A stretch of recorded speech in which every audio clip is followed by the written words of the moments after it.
우선 주간보센터나 데이케어 센터라고 하죠. 또는 요양원을 설립하기 위해서는 이 건축 현장이요, 노유자 시설이라고 하는 건축 용도 변경을 하셔야만 돼요.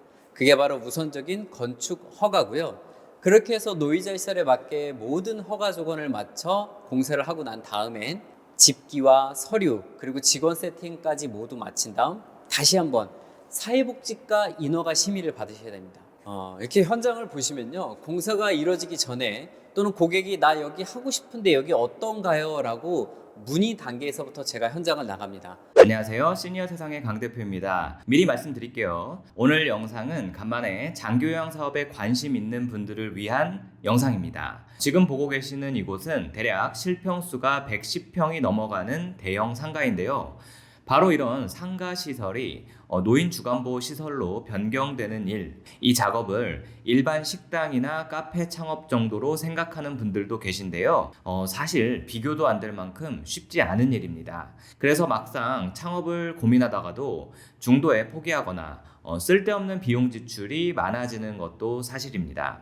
저도 시설 창업을 3번이나 해봤잖아요. 사실 최근에 이 요양원이나 주간보호센터 창업과 관련해서 창업 컨설팅 해준다는 업체들이 굉장히 많아졌어요. 그런데 과연 그곳이 믿을 만한 곳인지, 괜히 내가 사기당하는 건 아닌지, 이런 고민되는 분들이 많으실 겁니다. 한마디로 옥석을 가리는 과정이 필요한 최근의 시장입니다. 앞서 잠깐 보신 대표님은 효벤트의 장석영 대표님인데요. 가장 최근에는 TV조선 기사회생이라는 채널에 요양복지학과 교수님으로 출연하면서 치매 전문가의 면모까지 볼 수가 있었습니다. 그런 모습이 사람을 더 힘들게 만드는 거죠. 그렇죠. 중간중간 제정신이 돌아왔다고 느낄 때는 또 이해하게 되고, 또 이상 행동이 나타날 때는 이해하기 어려워지고가 반복되면서 보호자가 더욱더 힘들게 되는 겁니다.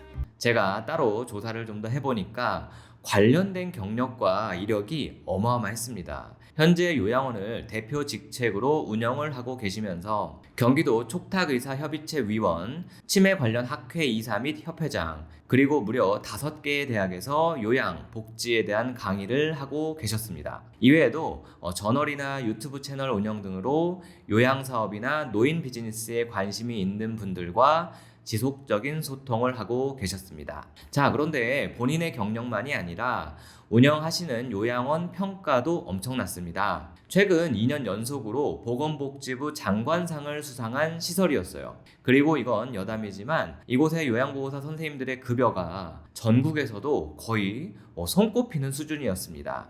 자, 아무튼 요양사업을 조금이라도 생각 중인 분이라면 오늘 영상 끝까지 시청하셔서 조금이라도 도움이 되시면 좋겠습니다. 대표님, 여기는 뭐 하는 곳인가요? 이렇게 일일이 현장에 나와서 이렇게 설계도 하시고 지휘하고 이런 일까지 하시는 건가요? 예, 맞습니다. 원래 요양원이나 주간보호센터 의뢰가 들어오면요, 물론 건축사가 건축 용도 변경을 노유자 시설로 하기 위해 업무를 하지만, 사실은 노유자 시설로 바꾸는 데 있어서는 건축사뿐만 아니라 실제로 소방법, 건축법, 노인복지법 등등 건축사가 모르는 다른 법도 많이 합쳐져요. 그래서 저희 같은 경우는 제가 직접 설계와 평면 디자인까지 다 해서 건축사에게 이렇게 시설 서류 접수를 해라고 전달하고 있습니다. 중요한 건 이렇게 현장에 나와서 일일이 보지 않으면요, 어떤 장애인 편의시설 요소나 어떤 게 안 되나, 아니면 뭐가 문제가 있나, 그런 것 때문에 돈이 얼마가 더 드나, 이런 걸 고객한테 정확하게 말해줄 수 있기 때문에 직원이 아닌 제가 직접 다 나오고 있습니다. 그러면 실제로 장기요양 기관을 운영하고 싶어가지고 의뢰를 했을 때 그분들은 시설이 어떤 형태로 이루어져야 되는지 그게 잘 모르시잖아요. 그런 것들을 이미 수년간 운영을 하셨으니까 그 경험을 바탕으로 이 설계를 다 짜주신다는 건가요? 그렇죠. 이런 안전바 같은 게 어디에 정확하게 어느 높이에 위치해야 되는지, 아니면 시설을 운영하는 데 있어서 콘센트의 높이는 어느 정도가 좋은지, 11년 넘게 요양시설을 직접 운영하고 있기 때문에 그런 실제 사용하는 데 있어의 편의성, 그런 것까지도 전부 다 계산해서 설명을 드릴 수가 있는 거죠. 자, 그러면 공사 비용은 얼마나 들고 어떻게 정해지는 거죠? 그게 가장 궁금해하실 것 같아요. 네, 제 채널 뷰티풀 실버라고 한글로 치시면 거기도 제가 공사 비용이 왜 이렇게 나오나요? 하도 문의가 많아서 올려놓은 게 있는데요. 여러분들께서 꼭 생각하실 게 있습니다. 이건 인테리어 공사가 아니에요. 이거는 인허가 공사입니다.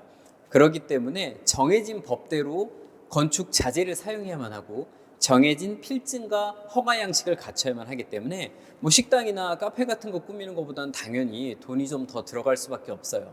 거기에 이제 색상을 어떻게 입히고 모양을 어떻게 하느냐에 따라 차이이기 때문에 그 비용이 이렇게 경험 없는 인테리어 업자나 단순한 공사업자에게 맡기면 큰일 납니다. 그러면 효벤트가 하는 공사는 다른 곳에서 하는 공사하고 어떤 차별점이 있을까요? 이렇게 현장을 보시면요, 공사가 이루어지기 전에 또는 고객이 나 여기 하고 싶은데 여기 어떤가요? 라고 문의 단계에서부터 제가 현장을 나갑니다. 그럼 이 현장이 허가 나는데 어떤 문제가 있는지 건물 전체를 다 훑어서 검증을 해드리고요. 또 허가가 난다 하더라도 어떤 부분이 부족하기 때문에 비용이 어떻게 들어갑니다까지 바로 당일에 모두 설명이 가능합니다. 이렇게 정확하게 문제없이 허가를 완벽하게 내는 모든 과정을 할 수 있다는 게 가장 큰 차이점이 될 것이고요. 또 제가 항상 말씀드리고 싶은 건 저희 효벤트는 무슨 공사업자나 공사업만 하는 단순한 장사꾼 개념이 아니라 컨설팅 업체입니다.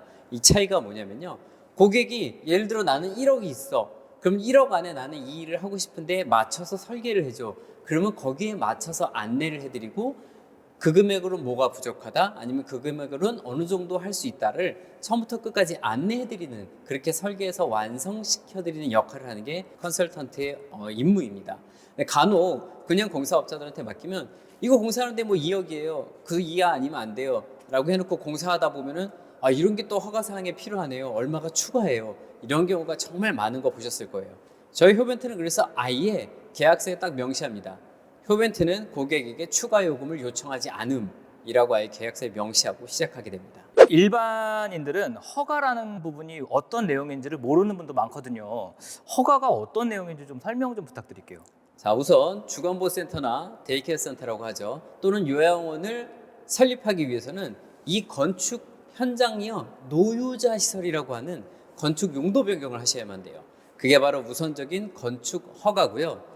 그렇게 해서 노유자 시설에 맞게 모든 허가 조건을 맞춰 공사를 하고 난 다음엔 집기와 서류 그리고 직원 세팅까지 모두 마친 다음 다시 한번 사회복지과 인허가 심의를 받으셔야 됩니다.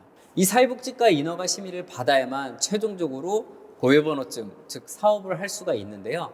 이 심의를 받는 데만 해도 서류 종류만도 한 20가지에 수백 페이지에 달하는 심의 서류를 만들어야 되기 때문에 제대로 된 컨설팅을 받지 않고는 힘든 거겠죠. 많은 분들이 이 요양 사업을 하고 싶어가지고 현장을 또 알아보시고 그분들 나름대로 다니시고 하거든요. 그분들이 뭔가 주의해야 될 점, 그런 것들 좀 알려주시면 좋을 것 같아요. 네, 이것도 제 채널 뷰티풀 실버에 보시면 인허가 가능한 상가 찾는 법이라는 영상을 올려놨는데요. 한두 가지가 아니기 때문이에요. 예를 들어 이런 도심의 집합상가 같은 경우는 같은 건물에 유흥시설이 있으면 안 되고요. 정확히는 위락시설 용도입니다. 또 건물 주출입구에 턱이 있거나 경사가 심해도 안 되고요. 또 3층 이상 60평이 더 큰 3층 이상 건물일 경우에는 비상계단이 2개 있어야 되고요. 이런 아주 복잡한 공식과 법이 많이 정해져 있기 때문에 무턱대고 건물부터 계약해놓고선 해주세요라고 하면 망하는 경우도 있어요. 그래서 반드시 원하는 장소를 찾으시면 저희 효벤트에 의뢰를 주셔서 되는지 안 되는지부터 검증해달라고 하십시오. 돈을 받지 않고 무료 검증해드립니다. 이 현장도 어떤 분이 요양시설을 창업하기 위해서 의뢰를 하신 건가요, 지금? 네, 맞습니다. 비교적 굉장히 깨끗한 신축 상가에 해당되는 곳인데요. 주거안보센터를 원하시는 분이에요. 보통 100평이면 한 40인 정도의 시설을 제가 허가받아 드릴 수 있는데 이게 아마 다들 아시겠지만 몇 평에 몇 인 시설 무조건 정해진 게 아닙니다. 안에 평면 설계를 얼마나 잘하느냐에 따라서 한 명의 입소자를 더 받을 수 있는 거거든요. 이렇게 깨끗하다고 해서 무조건 되는 건 아닙니다. 반드시 건물 전체의 모든 요소를 따져와서 불법 요소는 없는지, 허가에 어려운 요소는 뭐가 있는지를 확인해야만 합니다. 대표님 경력은 어떻게 되시고 지금 하시는 일은 무엇인가요? 네, 안녕하세요. 경력이요. 제가 원래는 작업치료사로 병원에서 한 9년을 근무했습니다. 작업치료사로는 이제 주로 치매나 뇌졸중, 파킨슨 환자들을 재활치료하는 재활치료사인데요. 그 경력까지 합치면 벌써 21년이라는 기간 동안 노인분들을 케어하고 치료하는 일을 해왔네요. 요양원과 요양원 시설 컨설팅 사업은 11년째가 되겠습니다. 그리고 현재는 이런 동탄 재활 요양원이라고 화성 동탄에서 61인 요양원을 운영하고 있고요. 동시에 요양원 또는 주간보센터 창업을 희망하시는 분들에게 시공, 설계, 그리고 컨설팅, 인허가 모든 걸 포함하는 효벤트라고 하는 회사를 또 운영하고 있습니다. 그 밖에 노인복지와 치매케어 관련된 대학 강의나 한국보건복지인재원 강사 활동 등을 하고 있습니다. 현재 요양원이나 주간보호센터를 창업하시려면요, 허가 제도입니다.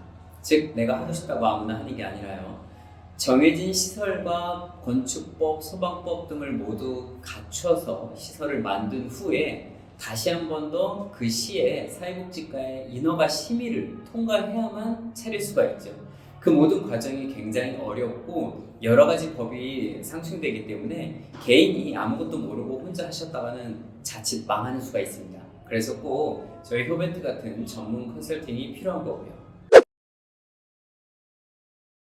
네, 좀 쑥스럽긴 한데요. 사실은 요양원이나 주간보호센터를 창업해주는 회사가 정부에서 인정되는 보건복지부 장관상이나 국회의장상 또는 경기도의회 의장상 등을 받는다는 게 쉽지는 않습니다.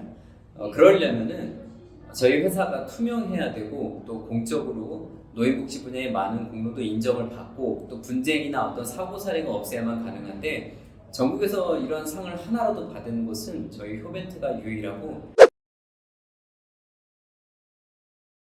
제가 효벤트, 원래는 구태영 컨설팅이라는 이름으로 시작됐던 이 회사는 2016년에 시작했습니다. 그때만 해도 사실은 요양원이나 주간보호센터 컨설팅 회사 거의 없었어요. 제가 거의 초창기인데요. 지금도 마찬가지. 이거는 이렇게 나가도 됩니다. 나가도 되는데 저희 나라에서 시공, 설계, 그리고 사회복지과 인허가, 기자재 세팅부터 운영 컨설팅까지 모두 외주 없이 한 번에 할 수 있는 회사는 효벤트 하나밖에 없습니다. 저희 외주를 주지 않고요. 무슨 시공 능력이 없어서 주변에 인테리어 업자랑 조인을 해서 돈을 나눠 먹기식으로 한다든지 이런 것도 없이 건축사까지도 다 저희가 직접 활용하고 있기 때문에 이런 부분이 가장 큰 차이일 것 같아요. 외주를 주거나 그러지 않는다는 것은 저희 효벤트가 모든 걸 다 책임지고 완성을 한다는 얘기고요. 책임 소재가 불분명하지 않다는 게 가장 큰 차이가 될 것 같습니다. 그리고 저희 효벤트 같은 경우는 제가 벌써 2015년부터 요양원을 직접 운영해온 기간이 11년이기 때문에 요양서를 직접 운영하면서 요양서를 차려주는 일까지 겸한다는 것은 쉽진 않지만 다른 회사들은 따라오기 힘든 일이죠. 네, 아마 인터넷에 효벤트나 제 이름 장석영이라고 검색을 해보시면 여러 가지 일이 뜨는데요. 모르는 사람들은 이거 사기꾼 아니야 싶을 정도로 굉장히 많은 업을 하고 있습니다. 일단 요양원이나 주간보호센터 창업을 희망하시는 분들에게 센터를 차려주고 난 다음이 문제인데요. 제가 오랜 시간 한 40여 개의 시설을 해드리다 보니까 이분들이 막상 차려놓고 어르신들을 정말 제대로 잘 모시는 방법을 모르더라고요. 그래서 제가 교육 쪽으로 이제 눈을 돌리고 역량을 많이 쌓고 있습니다. 현재는 김포대학교, 한양사이버대학교, 숭실사이버대학교, 동양미래대학교, 경북대 등의 외래교수로 나가서 노인복지나 사회복지학 전공 강의를 하고 있고요. 또 한국보건복지인재원이나 사회복지인권연구소 등에서 노인분들을 위해서 어떻게 케어하는지 등의 강의를 또 많이 하고 있습니다. 또 누구나 보실 수 있게끔 경기지식인에서 치매라고 검색하시면 제가 강의에서 게재한 8차시 영상이 있는데요. 실제 어르신들의 기저귀 케어하는 법부터 석션하는 법, 트랜스퍼하는 방법 등등을 자세하게 올려놨습니다. 그래서 이런 교육 자료들과 교육 사업들이 결국은 요양시설 창업을 희망하시는 분들에게 시너지 효과를 줄 수 있어서 그런 일들을 하고 있습니다. 여러분들 혹시 우리나라에 수요자가 되는 노인 인구가 많다고 생각하십니까? 지금 주변을 둘러보시면 그렇게 매스컴 같은 데서 난리가 날 정도로 노인 세상이 된 것 같으십니까? 아마 체감 못 하실 거예요. 그게 왜냐면 앞으로 노인 인구가 우리나라의 정점을 찍는 건 2050년 이후부터입니다. 아직 먼 얘기죠. 그러한 상승 곡선은 2070년까지도 계속되는데요. 그러면 정말 그때 가서는 돌봄이 필요한 수요자들이 계속 수십 년간 증가한다는 얘기가 돼요. 사실은 이제 돌봄 정책이라고 하는 게 2026년 3월 시행이 되는데 이전 정부부터 얘기는 계속 나왔던 것이고, 다만 지금 정부가 10배로 예산을 확충하면서 좀 집중력 있게 강화시키는 정책이 되겠습니다. 이건 장기 요양뿐만 아니라 장애인, 어린이, 노약자 등등을 모두 포함하는 통합 의료 돌봄 체계 서비스가 될 것입니다. 그러므로 당연히 이런 수요자들을 위한 공급처, 즉 요양원, 주간보호센터, 데이케어 센터라고 하죠. 이런 것들이 더 많이 필요할 수밖에 없습니다. 간혹 고객분들이 돌아다니다 보면 주간보호센터나 요양원 이미 너무 많은데 이미 늦은 거 아니에요? 그렇게 말씀하시는 분들이 많아요. 그럴 땐 좀 답답하기도 한데요. 다시 말씀드리지만 우리나라의 수요자, 노인 인구가 가장 정점에 이르는 건 2050년 이후이고 그때까지 계속 증가하게 되어 있습니다. 공급시설도 마찬가지 계속 증가할 필요가 있습니다.